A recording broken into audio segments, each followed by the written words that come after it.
여러분 반갑습니다. 오늘 또 같이 이렇게 묵상 자리에 오신 여러분들을 축복합니다. 아마 기도하고 계신 분들이 많으신 것 같아서 더 기다렸다가는 언제 올지 모르니까 저희 모임 분들만이라도 먼저 묵상하면서 이렇게 시작을 했으면 좋겠어요. 함께 기도하면서 우리 함께 시작하도록 하겠습니다. 기도하겠습니다. 사랑과 은혜가 많으신 아버지 하나님, 참으로 감사드립니다. 하나님, 우리가 이 자리 가운데 모여서 다시 한번 예수님의 발자취를 되뇌이고 또한 우리를 위하여 이 땅 가운데 오시어 사시고 죽으신 예수님 한 분만 기억하는 우리가 될 수 있도록 하여 주시옵소서. 하나님, 한 주간의 삶 동안 우리가 하나님과 더욱 깊이 있는 교제를 하기를 소망하며 이 시간 이곳까지 왔사오니 주님 합류하고 함께 동행하신 이들에게 많은 은혜와 큰 축복을 더하여 주시어서 하나님 얼마나 우리를 사랑하시는지 보고 듣고 경험하는 우리가 될 수 있도록 하여 주시옵소서. 사랑이 많으신 예수님의 이름으로 감사드리며 기도합니다. 아멘. 여러분, 오늘은 마가복음 15장 33절에서 41절까지 말씀입니다. 마가복음 15장 33절에서 41절까지 말씀, 제가 여러분들께 읽어드리도록 할게요. 33절부터입니다. 제6시가 되매 온 땅에 어둠이 임하여 제9시까지 계속하더니 제9시에 예수께서 크게 소리 지르시되 엘리 엘리 라마 사박다니 하시니 이를 번역하면 나의 하나님 어찌하여 나를 버리셨나이까 하는 뜻이라. 곁에 섰던 자 중 어떤 이들이 듣고 이르되 보라 엘리야를 부른다 하고 한 사람이 달려가서 해면에 신포도주를 적시어 갈대에 메어 마시게 하고 이르되 가만두라 엘리야가 와서 그를 내려주나 보자 하더라. 예수께서 큰 소리를 지르시고 숨지시니라. 이에 성소 휘장이 위로부터 아래까지 찢어져 둘이 되니라. 예수를 향하여 섰던 백부장이 그렇게 숨지심을 보고 이르되 이 사람은 진실로 하나님의 아들이었도다 하더라. 멀리서 바라보는 여자들도 있었는데 그 중에 막달라 마리아와 또 작은 야고보와 요새의 어머니 마리아와 또 살로메가 있었으니 이들은 예수께서 갈릴리에 계실 때 따르며 섬기던 자들이요 또 이외에 예수와 함께 예루살렘에 올라온 여자들도 많이 있었더라. 아멘. 금요일 오늘이죠. 예수님께서는 십자가에 달리셨습니다. 예수님을 제거하려던 종교 지도자들의 음모가 절정에 달한 날이기도 합니다. 성공을 했던 것이죠. 총독 빌라도의 힘을 빌어서 드디어 예수님을 십자가에 매달게 되었습니다. 교활한 정치가 빌라도는 예수님을 십자가에 못 박을 때 일어나게 될 군중의 밀란을 염려했습니다. 하지만 종교 지도자들에 의해서 동원된 군중들은 힘껏 예수를 십자가에 못 박으라 라고 외치고 있었습니다. 분명히 빌라도는 예수님을 신문하는 모든 과정에서 예수님의 죄를 발견하지 못했어요. 그렇지만 종교자들을 필두로 한 수많은 사람들이 예수를 십자가에 못 박으라 라고 소리를 쳤던 이 상황 때문에 자신이 이 모든 잘못을 덮어 쓰기가 싫어서 그들의 밀란이 나는 것이 두려워서 예수님을 결국 내어주게 된 겁니다. 이 과정은 은밀한 음모가 진행되는 과정이었습니다. 사람들에게 교훈을 가르치고 기적을 행하시던 예수님은 금세 정치범으로 변모해 버렸습니다. 자연스럽게 예수님을 따르던 제자들은 공범으로 몰리게 되었죠. 그래서 요한복음은 이런 낌새를 알아차린 도마가 우리도 죽으러 가자 라고 외쳤다라고 전하고 있습니다. 나머지 복음서는 베드로가 이런 예수님을 버리지 않겠다 호언장담했다고도 하죠. 하지만 그들은 곁에 없었습니다. 예수님께서 정치범으로 선고될 때 그 곁에는 아무도 있지 않았습니다. 결국 예수님은 외롭게 홀로 십자가에 달려버리셨죠. 그와 함께했던 모든 동료들은 그리고 제자들은 순식간에 일어난 정치적 음모로 말미암아서 자신의 몸을 숨겼습니다.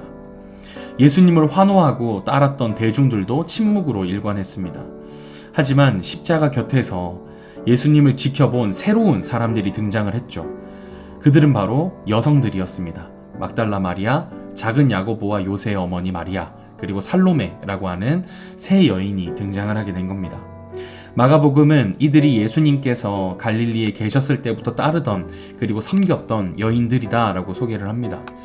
흥미로운 것은 이 세 명의 여인은 십자가에서 죽으신 예수님의 장례를 마무리하기 위해 무덤에 갔다가 부활을 목격한 첫 번째 사람들이기도 하다는 것입니다. 세 명의 여인은 예수님을 줄곧 따라다니던 제자들인 베드로, 요한, 야고보를 대체한 세 명의 여인이다 라고 할 수 있습니다. 빛도 이름도 없이 묵묵히 따르던 세 명의 여인만이 예수님 곁에서 온갖 활약을 펼쳤었던 세 명의 수제자들을 대처해 했다는 겁니다. 예수님의 십자가에서 끝까지 예수님을 지켰던 사람이 세 명의 여인입니다. 예수님께서는 우리에게 가르치신 바 분명히 제자들도 예수님을 떠나겠다라고 이야기를 하셨었던 적이 있죠. 하지만 당시 사회상으로 이해했을 때 여성들은 인권이 부족하고 그리고 한 사람의 몫을 다 받지 못하는 그러한 처지였음에도 불구하고 아이러니하게 그들만이 예수님의 마지막을 지켰다는 것이죠.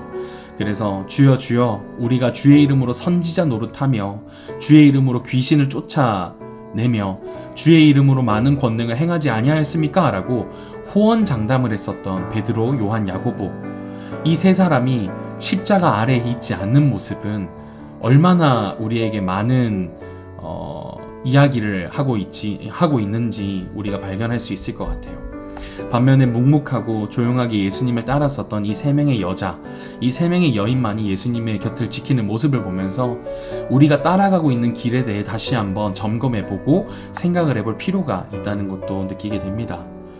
조용하게 그리고 묵묵하게 하지만 끝까지 그 길을 따라가는 여성 제자의 마음가짐이 우리에게 필요하지 않을까 하는 겁니다.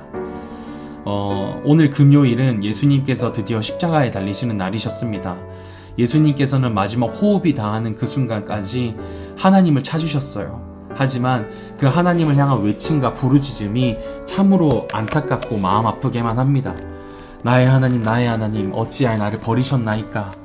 즉 예수님께서 십자가에서 경험하신 것은 단순한 고통 그리고 어려움, 죽기 직전의 상황뿐만이 아니라 세상을 창조하시고 자신을 가장 잘 아시고 이 땅 가운데 보내어 주신 하나님 아버지께로부터의 단절을 의미했습니다. 또한 그 아버지로 말미암은 거절을 의미했습니다. 우리 하나님께서는 십자가에 달리신 예수님의 소리치심에 침묵으로 일관하실 수밖에 없었습니다. 그럴 수밖에 없었던 것은 다름 아니라 예수님의 죽으심만이 온 인류를 죄와 사망 가운데 해방하게 하는 유일한 방법이었다는 걸 우리 아버지 하나님께서 너무나도 잘 알고 계셨기 때문이죠. 안타까운 것은 주님도 그렇게 알고 계셨습니다. 겟세마네 동산에서 땀이 핏방울이 되어 떨어지는 그러한 심한 고통 가운데 몸부림치셨지만 하나님의 기뻐하시는 뜻이 무엇인지 예수님이 너무나도 잘 하셨기에 그 잔을 묵묵히 받아들으실 수 있었던 거죠. 여러분, 우리는 지금 예수님의 길을 어떻게 따라 걷고 있나요? 그리고 예수님께서 우리에게 지어주신 이 새로운 생명의 값어치를 얼마나 알고 있나요? 어쩌면 우리는 제자들처럼 빛나는 예수님 옆에서 함께 빛나는 나를 원하지 않나 돌아봐야 될 것 같습니다. 예수님께서는 생명을 주시기 위해 자신의 생명을 버리셨어야만 했던 그 외로운 걸음이었는데 제자들은 개선문에 등장하는 장군들처럼 인정받고 존경받고 존중받고 칭송받는 예수님 옆에서 자신들도 함께 그 자리와 그 영광을 받는 것에 만족하고 있었던 모습을 보면서 우리의 신앙도 그렇지 않나 돌아봐야 할 것 같습니다. 하지만 예수님께서 그리고 세 여인이 보여주었었던 이 모습처럼 이름도 없이 빛도 없이 우리가 하나님의 길을 따라가겠지만 이 사람들은 끝까지 주님의 길을 따랐던 모습을 보여주는 것처럼 우리도 예수님께서 걸어가신 그 길을 끝까지 걸어가야 하는 것을 다시 한번 교훈으로 삼을 수 있을 것 같습니다. 예수님께서도 자신의 걸음을 끝까지 걸으셔서 우리의 생명을 주셨던 것처럼 우리도 예수님을 향한 이 걸음 끝까지 걸어서 우리 주님 걸어가신 그 길을 보여주고 세상 가운데 예수님을 드러내는 저와 우리 여러분들이 되었으면 좋겠습니다. 여러분 한 주간 너무나도 고생 많으셨고요. 내일이 마지막입니다. 내일 마지막 날이기 때문에 우리 마지막까지 열심히 자리 고수하셨으면 좋겠고, 받은 은혜와 사랑함을 우리가 한 주간 마음 가운데 잘 묵상하신 것처럼 우리의 일상 삶 속에서도 하나님을 더 깊이 만나고 경험하는 그런 우리가 되었으면 좋겠어요. 우리 함께 기도하도록 하겠습니다. 사랑과 은혜가 많으신 아버지 하나님, 참으로 감사합니다. 하나님, 우리에게 하나님께서 보여주시고 또한 알려주시는 것, 하나님의 크고 은밀한 사랑이 우리에게 와닿아 있다는 것 우리가 다시 한번 기억합니다. 우리에게 생명 주시기 위해 그 걸음을 멈추지 않으셨던 것처럼 우리에게 생명 주시는 분을 위해서 우리의 믿음의 걸음을 멈추지 않는 우리가 될 수 있도록 하여 주시옵소서. 하나님, 무엇보다 마지막까지 절규하시며 그리고 하나님께로부터 아버지로부터 거절당하시고 그리고 모든 고통을 감내하셔야만 했었던 예수님을 기억하며 우리가 걷는 이 길이 때때로 낯설고 어렵고 힘겹고 두렵고 아픔으로 다가올지 모르겠지만 우리도 예수님 바라보신 것처럼 하나님의 기쁘신 뜻과 그리고 우리 하나님 받으실 영광 기억하며 이 걸음을 묵묵히 걸어낼 수 있도록 하여 주시옵소서. 우리의 걸음이 예수 그리스도를 닮아가는 걸음임을 기억하게 하여 주시고 우리의 걸음 가운데 하나님이 영광 받으셨던 것처럼 또한 우리를 통하여서 영광 받으실 그 하나님 한 분만 기억하며 우리가 따라갈 수 있도록 하여 주시옵소서. 내일이 마지막 이렇게 우리 고난주간으로 보낼 터인데 우리 지체들 마지막까지 하나님 앞에 서기를 간절히 바랍니다. 삶의 자리에서 하나님 지켜주시고 그들 가운데 함께 동행하여 주시옵소서. 사랑이 많으신 예수 그리스도의 이름으로 감사드리며 기도합니다. 아멘. 여러분 오늘도 고생 많으셨습니다. 내일까지 우리 마지막까지 힘내서 자리 잘 지켜주셨으면 좋겠고요. 우리 또 예수님께서 걸어가신 그 걸음들 하루하루 기억하면서 사랑을 회복하면서 나아가는 우리가 되었으면 좋겠습니다. 여러분 고생하셨고요. 다들 평안한 밤 보내시길 바래요. 안녕. 잘 자요, 그대들. 내일 봐요. 네. 안녕.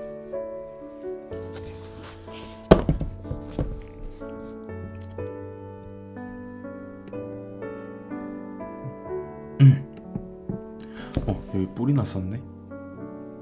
왜 아무도 말 안 해준 거야? 여러분 끌게요. 안녕.